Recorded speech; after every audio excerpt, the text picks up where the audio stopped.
तो good morning friends. आपको politics class 5 में आप लोगों का स्वागत है। तो दोस्तों, इस वीडियो में हम जानेंगे पॉलिटिक्स 5 का आपका चैप्टर है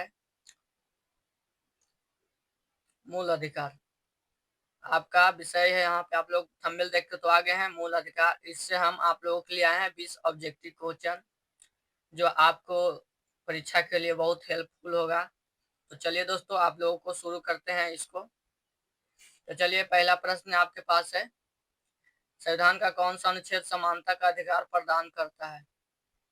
जो हमारे संविधान में है वो समानता का अधिकार प्रदान करता है। तो आप लोग बताइए। आपके पास ऑप्शन नंबर 4 को दिया हुआ है, जिसका ऑप्शन नंबर ए का अनुच्छेद 12 से लेकर 13 तक में दिया गया है समानता का अधिकार। ऑप्शन बी में अनुच्छेद 14 से लेकर 18 तक दिया गया है। ऑप्शन सी में अनुच्छेद 19 से 22 तक समानता का अधिकार दिया गया। ऑप्शन डी में अनुच्छेद 23 से 24 तक का दिया गया है। तो बताइए इसका राइट आंसर आप लोग बताइए कमेंट में इसका उत्तर बताइए आप लोग। तो चलेगा, इसका right answer option number B हो गया है। ऑप्शन नंबर बी, अनुच्छेद 14 से लेकर 18 तक समानता का अधिकार यहाँ पे दिया गया है। चलिए प्रश्न नंबर आगे की ओर बढ़ते हैं हम लोग। प्रश्न नंबर दूसरा का आप लोग बताइए। यहाँ पे कह रहा है, अनुच्छेद 19 में नागरिकों को कितने प्रकार के स्वतंत्रताएं दी गई है? जो आर्टिकल 19 है, अनुच्छेद 19, नागरिकों को कितने प्रकार के स्वतंत्रता दी गई है? हमारे पास कितने प्रकार की स्वतंत्रता है जो हम भारत में कर सकते हैं? तो चलिए दोस्तों, इसका बताइए आप लोग राइट आंसर।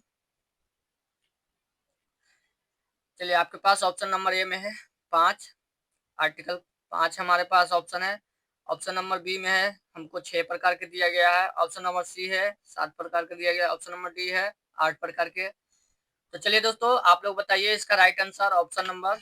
चलिए बताइए, इसका right answer option number B हो गया। हमको आर्टिकल 19 में 6 प्रकार के दिया गया है स्वतंत्रता। 6 प्रकार के कौन कौन दिया गया है आप लोग कमेंट में बताइए। तैयारी कर रहे हैं बढ़िया से, भरपूर से, तो आप लोग बताइए। ये सभी एग्जामों के लिए रिलेवेंट है। तो चलिए दोस्तों, आपके पास तीसरा प्रश्न का उत्तर बताइए। संविधान में अधिकारों का ह्रास किस अनुच्छेद में दिया गया है? संविधान में अधिकारों का ह्रास किस अनुच्छेद में दिया है? आपके पास ऑप्शन 4 गो हैं, बताइए। आपके ऑप्शन ए में अनुच्छेद 15, ऑप्शन बी में अनुच्छेद 16, ऑप्शन सी में अनुच्छेद 17, ऑप्शन डी में अनुच्छेद 18। चलिए दोस्तों, इसका राइट आंसर बताइए आप लोग। आप लोगों का उत्तर का हमें इंतजार है। चलिए, आपको प्रैक्टिस कराना हमारा जिम्मेवारी है। इस प्रैक्टिस को करना ना भूलें और अपने दोस्तों के साथ शेयर करें। इस चैनल पर नए हैं तो चैनल को सब्सक्राइब करें। तो चलिए दोस्तों, आपका right answer option number C, option number C है। ये अधिकारों का ह्रास को रखा गया है। चलिए दोस्तों, आगे हम लोग बढ़ते हैं। यहाँ पे कहा गया है, बाल श्रम एवं मानव को तस्करी निषेध किस अनुच्छेद में रखा गया है?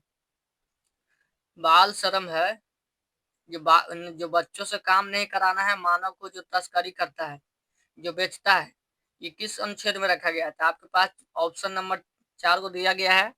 आपका ऑप्शन नंबर ए में है 21, अनुच्छेद 21 में रखा गया। ऑप्शन नंबर बी में अनुच्छेद 23 में रखा गया। ऑप्शन नंबर सी अनुच्छेद 24 में रखा गया। ऑप्शन नंबर डी अनुच्छेद 20 में रखा गया। चलिए दोस्तों, इसका आप लोग राइट आंसर बताइए। तो बताइए इसका राइट आंसर आप लोग। तो इसका राइट आंसर बताइए आप लोग, उत्तर में बताइए जरूर। उत्तर में बताने से आपको कॉन्फिडेंस बढ़ेगा कि हमारा कितना सही है। और एक बात और भी, बात आप लोग सुन लीजिए।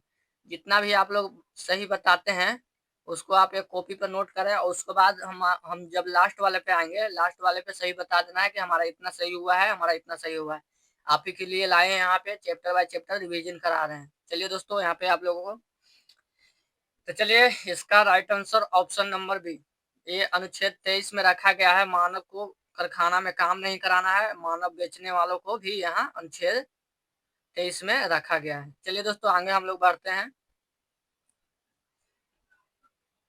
चलिए दोस्तों, आ गया यहाँ पे आपके पास 14 नंबर प्रश्न का उत्तर बताइए।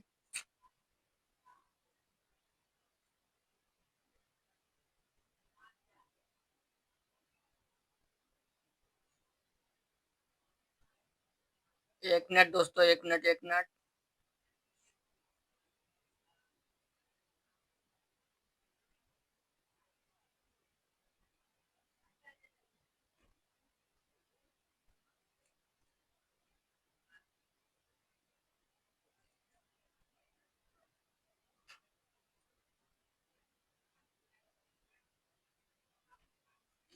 ये थोड़ा गड़बड़ा गया है। चलिए यहाँ पे आ गया आपका प्रश्न, 9वां प्रश्न।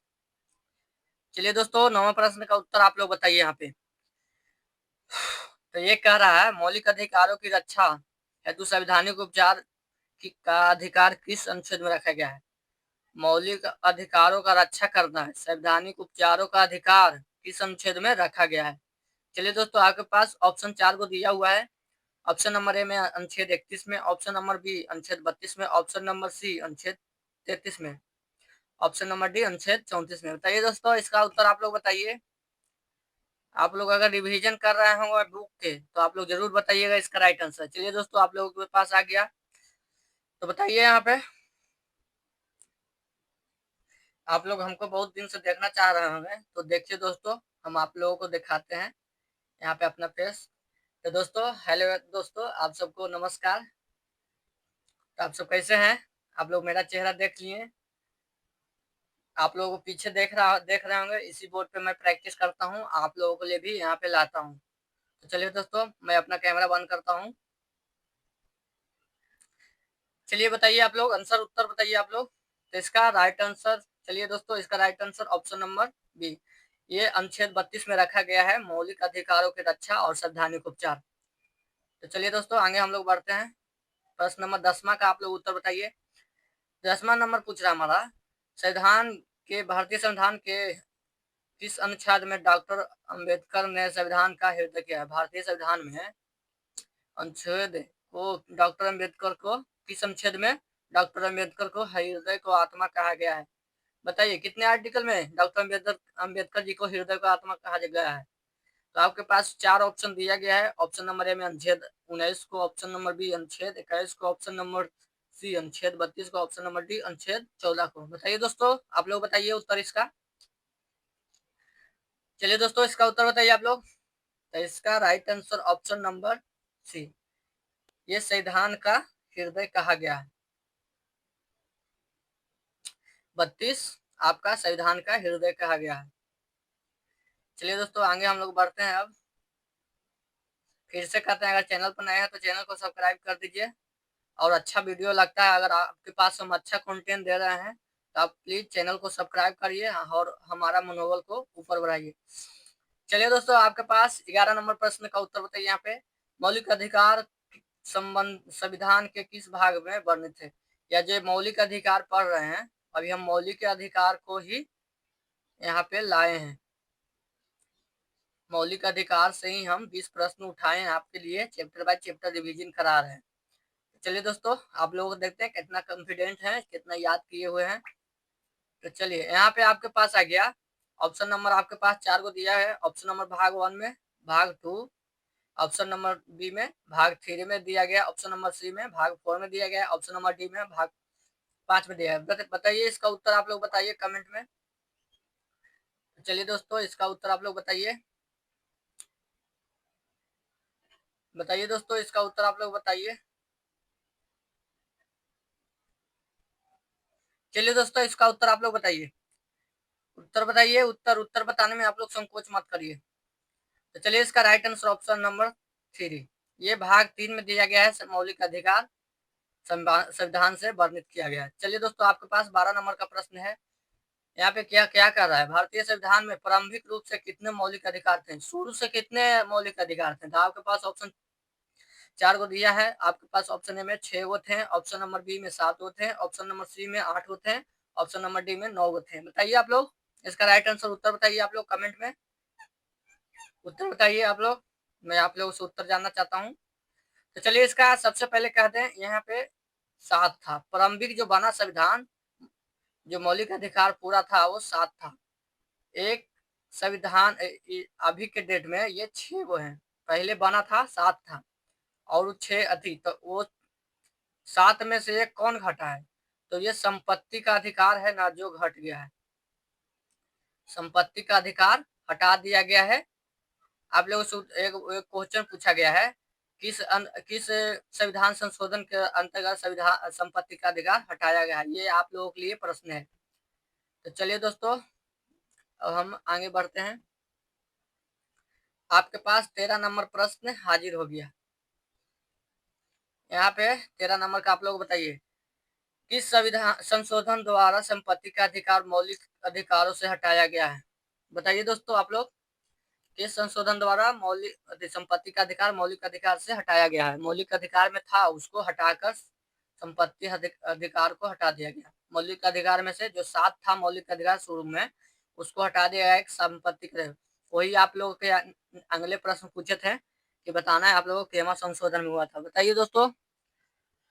तो चलिए, आपके पास ऑप्शन नंबर ए में है 42वां संशोधन, ऑप्शन नंबर बी में है 43वां संशोधन, ऑप्शन नंबर सी में है 44वां संशोधन, ऑप्शन नंबर डी में है नागरिक 52वां संशोधन। तो चलिए दोस्तों, आपके पास 4 ऑप्शन बता दिए हैं, आप लोग इसका उत्तर देना ना भूलें।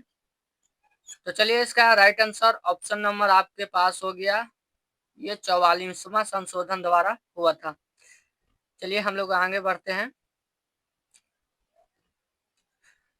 यहाँ पे 14 क्वेश्चन पूछ रहा है, कौन सा अधिकार अब केवल कानूनी अधिकार है, मौलिक अधिकार नहीं? कानून में अधिकार दिया गया है इसका, लेकिन मौलिक अधिकार से हटा दिया गया। बताइए आप लोगों को ऑप्शन दिया गया 4 गो। ऑप्शन नंबर ए में शिक्षा का अधिकार हटाया गया है, ऑप्शन नंबर बी में संपत्ति का अधिकार हटाया गया है, ऑप्शन नंबर सी में समानता का अधिकार, ऑप्शन नंबर डी में स्वतंत्रता का अधिकार। तो बताइए दोस्तों आप लोग, तो यहाँ पे आप लोगों को बताना है उत्तर। आप लोगों को उत्तर कमेंट में बताना है, जैसे कहे हैं शुरू से उसी में बताना है। तो चलिए दोस्तों, अब आपका right answer option number B, ये संपत्ति का अधिकार को हटा दिया गया है। कानूनी अधिकार में है, लेकिन संपत्ति है जो मौलिक अधिकार में नहीं है, ये यहाँ से हटा दिया गया है। तो चलिए दोस्तों, आगे हम लोग बढ़ते हैं। अब 15 नंबर प्रश्न का उत्तर आप लोग बताइए। भारतीय संविधान में नागरिक को प्रदत्त संस्कृति एवं शैक्षिक अधिकार कौन से अनुच्छेद में दिया गया है? यानी भारतीय संविधान में नागरिकों को सांस्कृतिक एवं शिक्षा का अधिकार किस अनुच्छेद में दिया गया है? आप लोग बताइए इसका। आपके पास 4 ऑप्शन है।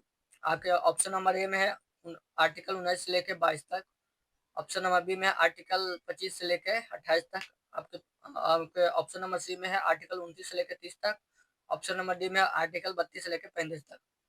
चलिए दोस्तों, इसका राइट आंसर आप लोग बताइएगा। उत्तर आप लोग बताइए इसका, कमेंट में बताना ना भूलें। जान रहे हैं तो बताइए, नहीं जान रहे तो हम बताइए करेंगे। तो चलिए दोस्तों, इसका right answer option number C, ये आर्टिकल 29 से लेकर 30 तक ये सांस्कृतिक एवं शैक्षिक अधिकार यानी शिक्षा का अधिकार यहाँ पे दिया गया है। तो चलिए दोस्तों, आगे हम लोग बढ़ते हैं। 16 नंबर प्रश्न का आप लोग उत्तर बताइए। यहाँ पे राष्ट्रीय आपातकाल के दौरान मौलिक अधिकारों को निलंबित नहीं किया जा सकता। कौन सा वो अधिकार है जो भारत में आपातकाल लगने के बाद भी वो अधिकार निलंबित नहीं हो सकता?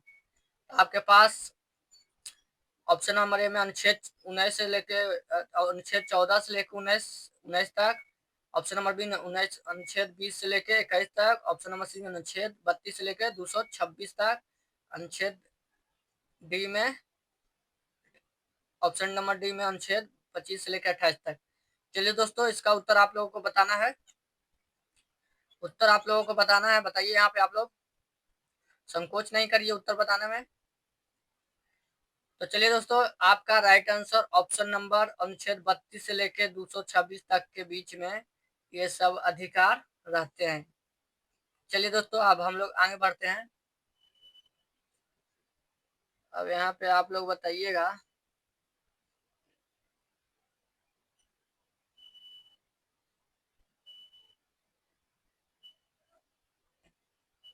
चलिए दोस्तों, आप लोग 17 नंबर प्रश्न का उत्तर बताइए आप। चलिए बताइए आप लोग 17 नंबर प्रश्न का उत्तर। कह रहा है 17 नंबर कह रहा है, किस केस में सुप्रीम कोर्ट ने कहा है कि शिक्षा का अधिकार मौलिक अधिकार का हिस्सा है? जो शिक्षा का अधिकार है वो मौलिक अधिकार का हिस्सा बन चुका है। चलिए दोस्तों, आपके पास यहाँ पे आ गया शंकर प्रसाद केसवा केस, ऑप्शन नंबर बी में Mohan Kumar case, option number C में Unni Krishnan case, option number D में केशवानंद भारती केस। चलिए दोस्तों, आपके पास 4 ऑप्शन है, इसका उत्तर आप लोग बताना है। चलिए इसका उत्तर आप लोग बताइए। चलिए दोस्तों, आप लोग इसका उत्तर बताइए, आप लोगों का उत्तर का इंतजार है हमें। तो चलिए, इसका right answer option number D हो गया। ये केशवानंद भारती जी थे, जिन्होंने शिक्षा का अधिकार को लेकर कहा है सुप्रीम कोर्ट में कि ये मौलिक अधिकार है। चलिए दोस्तों, आगे हम लोग बढ़ते हैं प्रश्न नंबर 18 के पास। इसमें 18 नंबर हमारा प्रश्न पूछ रहा है, आरक्षण का प्रावधान किस अनुच्छेद में दिया गया है। जो हम लोग कैटेगरी कहते हैं, एसी कैटेगरी, ओबीसी कैटेगरी, ये सब आरक्षण का प्रावधान किस अनुच्छेद में किया है, कहा गया है। चलिए, आपके पास ऑप्शन नंबर ए में है अनुच्छेद 14, ऑप्शन नंबर बी में अनुच्छेद 15 के 4 और 16 के 4 में दिया गया है। ऑप्शन नंबर सी अनुच्छेद 19, ऑप्शन नंबर डी अनुच्छेद 22। बताइए दोस्तों, आप लोग बताइए, आरक्षण का प्रावधान किस अनुच्छेद में दिया गया है। तो चलिए दोस्तों, आप लोग बताइए, इसका उत्तर आप लोगों को बताना है। आप लोग जान रहे हैं तो बताइए, आप लोग टाइम दे रहे हैं बताने के लिए, ये नहीं है कि मेरा वीडियो फास्ट है, आप लोग टाइपिंग भी कर सकते हैं। तो चलिए दोस्तों, आपका right answer option number B, ये अनुच्छेद 15 के 4 और 16 के 4 में दिया गया है, आरक्षण का विवरण दिया गया है पूरा। चलिए दोस्तों, अब हम प्रश्न नंबर 19 के पास पहुंच गए हैं, और ये यहाँ के दूसरा नंबर है, लास्ट वाला। चलिए, यहाँ पे पूछ रहा है 19 नंबर क्वेश्चन, क्या पूछ रहा है हमारा, मौलिक अधिकारों का प्रकृति क्या है। ये मौलिक अधिकार है, इसका प्रकृति क्या है। यहाँ पे कह रहा है, ऑप्शन नंबर आपके पास 4 को दिए गए हैं। पूछ रहा है सकारात्मक प्रकृति है, ऑप्शन नंबर ए में सकारात्मक, ऑप्शन नंबर बी में नकारात्मक, ऑप्शन नंबर सी में दोनों, ऑप्शन नंबर इनमें से कोई नहीं। चलिए दोस्तों, आपके पास 4 ऑप्शन है। चलिए, इसका उत्तर बताइए आप लोग। चलिए, उत्तर बताइए। चलिए दोस्तों, इसका राइट आंसर हम बता देते हैं। आप लोग बताना चाहते हैं तो बताइए, हम अभी तक रुक गए हैं। तो ये दोनों होगा, मौलिक अधिकारों का प्रकृति क्या है, ये दोनों होगा अधिकारों का। ये दोस्तों सकारात्मक प्रभाव भी पड़ता है, नकारात्मक प्रभाव भी पड़ता है। चलिए, और आज का लास्ट प्रश्न है आप लोगों के पास, हैबियस कॉर्पस किससे संबंधित है। ये आप लोगों का HW के रूप में है। आप लोग इसको उत्तर हमको कमेंट में बताना है। आज के लिए बस इतना ही। आइए हमारे नेक्स्ट वीडियो में। धन्यवाद दोस्तों। अगर चैनल पर नए हैं तो चैनल को सब्सक्राइब कर दीजिए। अगर ये अच्छा वीडियो लगा हो, आपके लिए हेल्पफुल हो, तो प्लीज़ चैनल को सब्सक्राइब और लाइक और शेयर करिए, ताकि हमारा मनोबल बना रहे। तो चलिए दोस्तों, आज के लिए बस इतना ही। धन्यवाद।